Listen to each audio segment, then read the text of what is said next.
کیا بیٹھ کر نماز پڑھنے سے زیادہ ثواب ملتا ہے؟ جو لوگ نوافل نماز بیٹھ کر پڑھتے ہیں وہ حضور اکرم صلی اللہ علیہ وسلم کا فرمان مبارک ضرور سنیں۔ بسم اللہ الرحمن الرحیم۔ پیارے دوستو، اللہ تعالیٰ نے نماز کو بندے کے لیے ایک عبادت اور اس کے ساتھ تعلق مضبوط کرنے کا ذریعہ بنایا ہے۔ یہ روحانی سکون، برائیوں سے بچاؤ، نظم و ضبط اور آخرت میں کامیابی کا سبب بنتی ہے۔ نماز دل کو سکون دیتی ہے، گناہوں کی معافی کا ذریعہ بنتی ہے اور انسان کو اللہ کی یاد میں رکھتی ہے تاکہ وہ برے کاموں سے دور رہے۔ نماز شکر گزاری کا بہترین طریقہ ہے کیونکہ اللہ نے ہمیں بے شمار نعمتیں دی ہیں اور نماز کے ذریعے ہم اس کا شکر ادا کرتے ہیں۔ یہ انسان میں عاجزی اور انکساری پیدا کرتی ہے کیونکہ وہ اللہ کے سامنے جھک کر اپنی کمزوری کا اعتراف کرتا ہے۔ یہ دعا اور قبولیت کا ذریعہ بھی ہے کیونکہ ہر نماز کے بعد اللہ سے مانگنے کا بہترین وقت ہوتا ہے۔ نماز جسمانی صحت کے لیے بھی فائدہ مند ہے کیونکہ اس کے مختلف ارکان جیسے رکوع اور سجدہ جسم کو متحرک رکھتے ہیں اور جسمانی نظام کو درست رکھنے میں مدد دیتے ہیں۔ نماز اللہ کے قرب کا ذریعہ ہے کیونکہ بندہ جب سجدے میں جاتا ہے تو اپنے رب کے سب سے قریب ہوتا ہے۔ یہ دنیاوی پریشانیوں اور غموں سے نجات دلاتی ہے کیونکہ جب بندہ اللہ کے سامنے کھڑا ہو کر اس سے بات کرتا ہے تو اس کے دل کو سکون اور اطمینان ملتا ہے۔ یہ صبر اور استقامت سکھاتی ہے کیونکہ نماز کے ذریعے بندہ ہر حال میں اللہ پر بھروسہ رکھنا سیکھتا ہے۔ یہ وقت کی پابندی اور نظم و ضبط کی عادت ڈالتی ہے کیونکہ دن میں 5 وقت مخصوص اوقات پر نماز پڑھنے سے انسان میں ڈسپلن پیدا ہوتا ہے۔ نماز اللہ کی رحمتوں اور برکتوں کو کھینچ لاتی ہے کیونکہ جو شخص نماز پڑھتا ہے اس پر اللہ کی خاص رحمت اور حفاظت ہوتی ہے۔ یہ شیطان سے حفاظت کا ذریعہ ہے کیونکہ جو بندہ نماز کا عادی ہوتا ہے شیطان اس سے دور رہتا ہے۔ یہ قبر اور آخرت کی روشنی ہے کیونکہ حدیث میں آتا ہے نماز قیامت کے دن مومن کے لیے نور ہوگی۔ یہ گناہوں کی معافی اور ان کے مٹنے کا سبب بنتی ہے کیونکہ نبی اکرم صلی اللہ علیہ وسلم نے فرمایا کہ نماز گناہوں کو ایسے دھو دیتی ہے جیسے پانی میل کو چیل کو دھو دیتے ہیں۔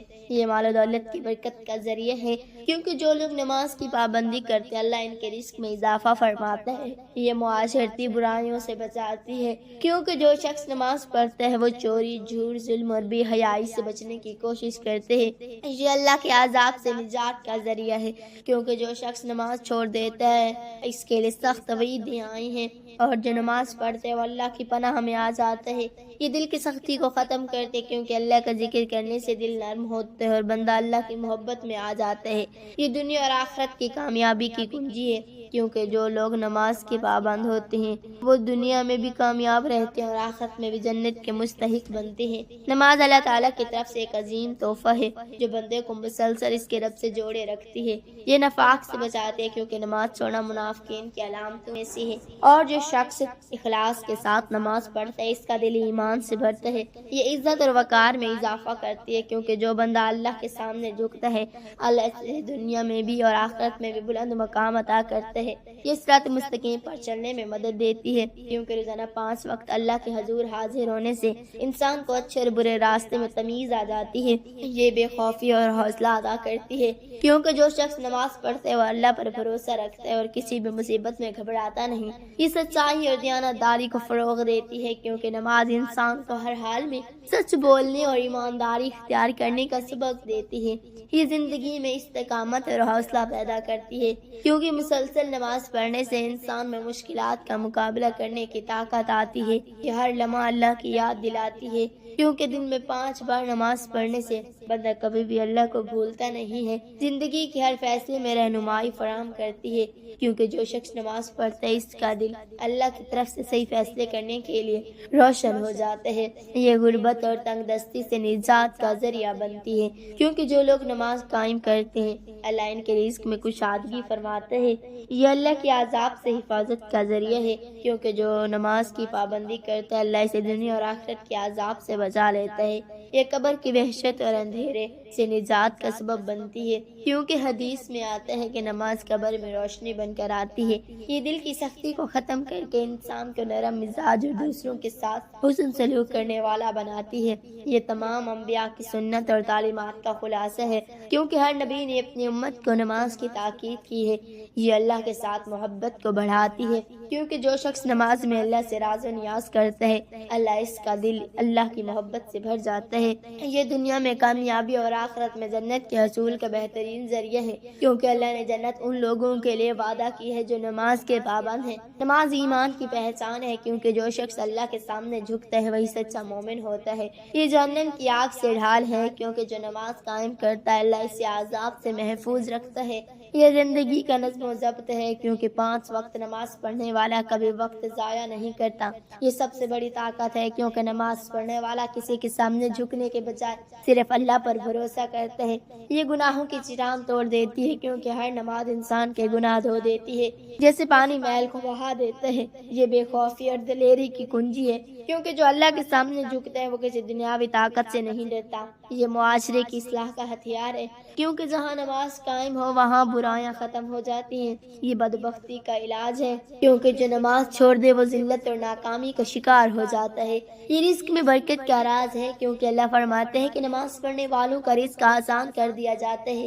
یہ قبر کے اندھیرے کا چراغ ہے، کیونکہ جو بندہ قبر میں اکیلا ہوگا اس کی نماز روشنی بن کر آئے گی۔ یہ قیامت کے دن کامیابی کی سندھ ہے، کیونکہ سب سے پہلے نماز کا حساب ہوگا، اور جو اس میں کامیاب ہوگا اس کے لیے آگے سب کچھ آسان ہو جائے گا۔ یہ شیطان کا توڑ ہے، کیونکہ جو نماز پڑھتا ہے شیطان اس سے دور بھاگتا ہے۔ یہ بندے اور رب کے درمیان سب سے مضبوط رشتہ ہے، کیونکہ جب کوئی نماز میں کھڑا ہوتا ہے وہ براہ راست اللہ سے بات کر رہا ہوتا ہے۔ یہ بدقسمتی کی جڑ کاٹ دیتی ہے، کیونکہ جو نماز چھوڑ دے وہ خود کو مصیبت میں ڈال دیتا ہے۔ یہ جنت کے دروازے کی چابی ہے، کیونکہ اللہ نے کامیابی انہی کے لیے رکھی ہے جو نماز کے پابند ہیں۔ آپ صلی اللہ علیہ وسلم نے فرمایا، نماز دین کا ستون ہے، جس نے اسے قائم کیا اور جس نے اسے چھوڑ دیا اس نے دین کو ڈھا دیا۔ آپ صلی اللہ علیہ وسلم نے فرمایا، قیامت کے دن سب سے پہلے نماز کا حساب لیا جائے گا۔ اگر نماز درست ہوئی تو باقی اعمال بھی قبول ہوں گے، اور اگر یہ خراب ہوئی تو باقی اعمال بھی خراب ہوں گے۔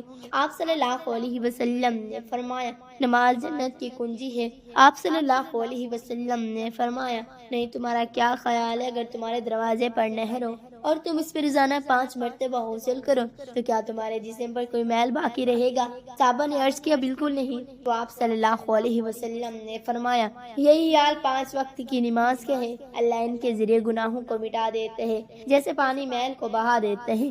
آپ صلی اللہ علیہ وسلم نے فرمایا، بندہ اپنے رب کے سب سے قریب اس وقت ہوتا ہے جب وہ سجدے میں ہوتا ہے، لہذا اس وقت زیادہ دعا کیا کرو۔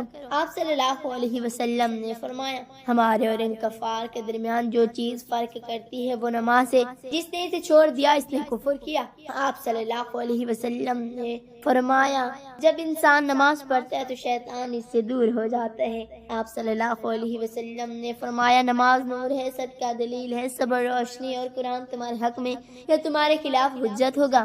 آپ صلی اللہ علیہ وسلم نے فرمایا، جس نے فجر اور عصر کی نماز پڑھی وہ جنت میں داخل ہوگا۔ آپ صلی اللہ علیہ وسلم نے فرمایا، نماز چھوڑنے والے کا نام جہنم میں لکھ دیا جاتا ہے۔ آپ صلی اللہ علیہ وسلم نے فرمایا، جماعت کے ساتھ پڑھی جانے والی نماز اکیلے پڑھی جانے والی نماز سے 27 درجے زیادہ فضیلت رکھتی ہے۔ آپ صلی اللہ علیہ وسلم نے فرمایا، فجر کی سنت 2 رکعت پوری دنیا اور جو کچھ اس میں ہے اس سے بہتر ہے۔ آپ صلی اللہ علیہ وسلم نے فرمایا، جو شخص عشاء اور فجر کی نماز پڑھتے ہیں وہ اللہ کی حفاظت میں ہوتے ہیں۔ آپ صلی اللہ علیہ وسلم نے فرمایا، یہ منافق کی نماز ہے کہ وہ سورج کو دیکھتے ہیں، جب وہ زرد ہونے لگتا ہے تو پھر جلدی جلدی 4 ٹھونگے مارتے ہیں تو اللہ کا ذکر بہت کم کرتے ہیں۔ آپ صلی اللہ علیہ وسلم نے فرمایا، جو شخص نماز کا اہتمام کرتا ہے اس کا دین مکمل ہے، اور جو نماز کو ضائع کرتا ہے اس کا دین ناقص ہے۔ آپ صلی اللہ علیہ وسلم نے فرمایا، جب انسان کو قبر میں رکھا جاتا ہے تو اس کے ساتھ اس کے اعمال بھی آتے ہیں، اگر وہ نمازی تھا تو نماز اس کی حفاظت کرتی ہے۔ آپ صلی اللہ علیہ وسلم نے فرمایا، اللہ سے ڈرو اور نماز کو لازم پکڑو، کیونکہ یہ دل کی سختی کو دور کرتی ہے۔ آپ صلی اللہ علیہ وسلم نے فرمایا، جو شخص وضو کرے اور اچھی طرح وضو کرے پھر 2 رکعت اس طرح پڑھے کہ اس میں کوئی دنیاوی خیال نہ آئے تو اس کے تمام پچھلے گناہ معاف کر دیے جاتے ہیں۔ آپ صلی اللہ علیہ وسلم نے فرمایا، نماز مومن کی معراج ہے۔ آپ صلی اللہ علیہ وسلم نے فرمایا، جو شخص 5 وقت نماز پڑھتا ہے قیامت کے دن اس کا چہرہ چمک رہا ہوگا۔ اللہ تعالیٰ کا فرمان ہے، ترجمہ، پس اللہ سے ڈرو جتنا تم سے ہو سکے سکے۔ رسول اللہ صلی اللہ علیہ وآلہ وسلم نے فرمایا نماز کھڑے ہو کر پڑھو، اگر طاقت نہ ہو تو بیٹھ کر نماز پڑھنا، ممکن نہ ہو تو پہلوؤں کے بل لیٹ کر پڑھو۔ نماز پڑھنا شرعی طور پر جائز ہے، مگر صرف اس وقت جب واقعہ کوئی معقول عذر ہو۔ بغیر کسی وجہ کے فرض نماز بیٹھ کر پڑھنا درست نہیں، لیکن نفل نماز بیٹھ کر پڑھ سکتے ہیں۔ اگر بغیر عذر کے بیٹھ کر نفل پڑھے تو آدھا ثواب ملتا ہے، اور اگر عذر ہو تو پہلے پورا ثواب ملے گا۔ کھڑے ہو کر پڑھنے کی قدرت جب بھی بیٹھ کر نفل پڑھ سکتے ہیں، مگر کھڑے ہو کر پڑھنا افضل ہے کہ حدیث میں فرمایا بیٹھ کر پڑھنے والے کی نماز کھڑے ہو کر پڑھنے والے کی نصف ہے، اور عذر کی وجہ سے بیٹھ کر پڑھے تو ثواب میں کمی نہ ہوگی۔ آج کل عام رواج پڑ گیا ہے کہ نفل بیٹھ کر پڑھا کرتے ہیں۔ بظاہر یہ معلوم ہوتا ہے کہ شاید بیٹھ کر پڑھنے کو افضل سمجھتے ہیں، ایسا ہے تو ان کا خیال غلط ہے۔ وتر کے بعد جو 2 رکعت نفل پڑھتے ہیں ان کا بھی یہی حکم ہے کہ کھڑے ہو کر پڑھنا افضل ہے۔ اللہ تعالیٰ سے دعا ہے کہ آپ کی زندگی میں خوشیوں کا سامنا کرے، آپ کو ہر مشکل میں آسانی دے اور آپ کی تمام دعائیں قبول کرے، آمین۔